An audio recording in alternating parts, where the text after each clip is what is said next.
United States District Court. Your federal district court. Case number. Plaintiff you.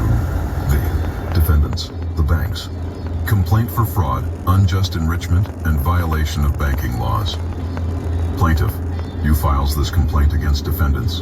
The bank and alleges as follows. By introduction. 1. This case concerns a fraudulent banking scheme in which defendants engaged in deceptive financial practices by misrepresenting the nature of a purported loan, unlawfully monetizing plaintiff's promissory note, and failing to credit the plaintiff for funds legally owed under banking regulations. 2. Defendants knowingly concealed material financial transactions, including the conversion of plaintiff's promissory note into a bank asset and the corresponding deposit. Liability held in plaintiff's name. 3. Despite being paid in full through securitization and off-balance sheet activities, defendants continued to collect on a debt they no longer had legal standing to enforce, in violation of 12 U.S.C. 503-12, U.S.C. B18 and 47, and 18 U.S.C. 5. 4. Plaintiff now seeks full financial accounting, damages for unjust enrichment, and declaratory relief voiding any fraudulent debt enforcement attempts. Tau jurisdiction and venue. 5. This court has jurisdiction under 28 U.S.C. 13 and 31, federal question, as the case arises under federal banking laws, including but not limited to 12 U.S.C. 3, E18 and 47, and 18 U.S.C. 5. 6. Venue is proper in this district pursuant to 28 U.S.C. 3391B, as defendants conduct business and committed acts of fraud within this jurisdiction. 3 parties. 7. Plaintiff you is a state resident and a natural person who entered into an alleged financial transaction with defendants. 8. Defendant, the bank, is a financial institution conducting business as a foreign financial entity under 12 U.S.C. 632 and is restricted from engaging in certain transactions with U.S. citizens. 9. Defendant CEO bank.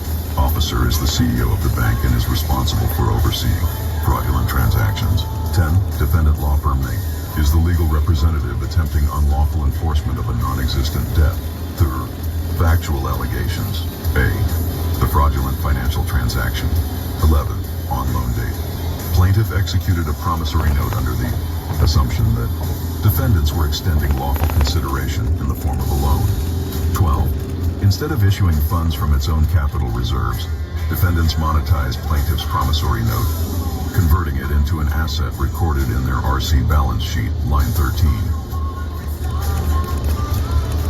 13. In accordance with 12 U.S.C. 1847, defendants failed to disclose that they created credit using plaintiff's asset and failed to credit plaintiff's account for the equivalent liability, recorded in RCE line 7 as an accounts payable. B. Securitization and settlement of the alleged obligation. 14. Defendants engaged in deceptive accounting practices, moving the obligation off their balance sheet through securitization, as evidenced by Federal Reserve Form 2046, Cash Collateral Account, Federal Reserve Form 2049, Off-Balance Sheet Liabilities, Federal Reserve Form 2099, Debt Acquisition Disclosures. 15. Defendants received full payment for the obligation via investor funds, insurance claims, or government-backed securities, yet continued to misrepresent the balance as due and owing. 16.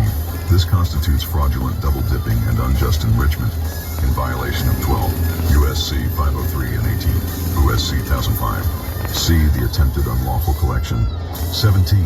Despite full settlement of the obligation, defendants engaged in aggressive collection tactics, including reporting inaccurate balances to credit reporting agencies, filing unlawful foreclosure or debt collection actions, demanding payment on a debt already settled.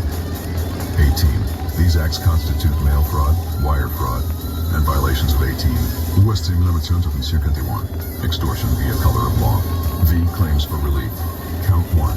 Violation of 12 U.S.C. Clamor 3. Liability officers and directors. 19. Defendants knowingly engaged in unlawful financial transactions, exposing them to personal liability under 12 U.S.C. Clamor 3. 20. Defendants failed to credit plaintiff's account for the equivalent liability owed, as evidenced by RCE line 7. 21. Plaintiff seeks full financial disclosure, damages for unjust enrichment, and personal liability for all officers involved. Count 2. Violation of 18 USSC gone. False bank entries and fraudulent transactions. 22. Defendants knowingly falsified banking records by misrepresenting ownership of plaintiff's obligation. 23. Each false entry constitutes a separate violation, carrying criminal penalties of up to $1 million per offense. 24. Plaintiff demands immediate forensic accounting, cancellation of unlawful debt, and referral to regulatory agencies. Count 3. Unjust enrichment and fraudulent conversion. 25. Defendants unlawfully converted plaintiff's asset into an investment vehicle, failing to disclose financial gain. 26. Plaintiff demands full disgorgement of all funds obtained through fraudulent securitization. Be relief requested. Wherefore, plaintiff demands judgment against defendants as follows. 1. Immediate forensic accounting of all transactions related to plaintiff's alleged obligation. 2. Declaratory relief voiding fraudulent debt collection claims. 3. Return of any misappropriated funds. 4. Treble damages for unjust enrichment. 5. Punitive damages to deter future banking fraud. 6. Referral of all fraudulent banking practices to the Office of the Comptroller of the Currency, the Federal Reserve Board, the SEC, and the Attorney General. 7. Demand for jury trial. Plaintiff demands a jury trial on all claims so triable. In the United States District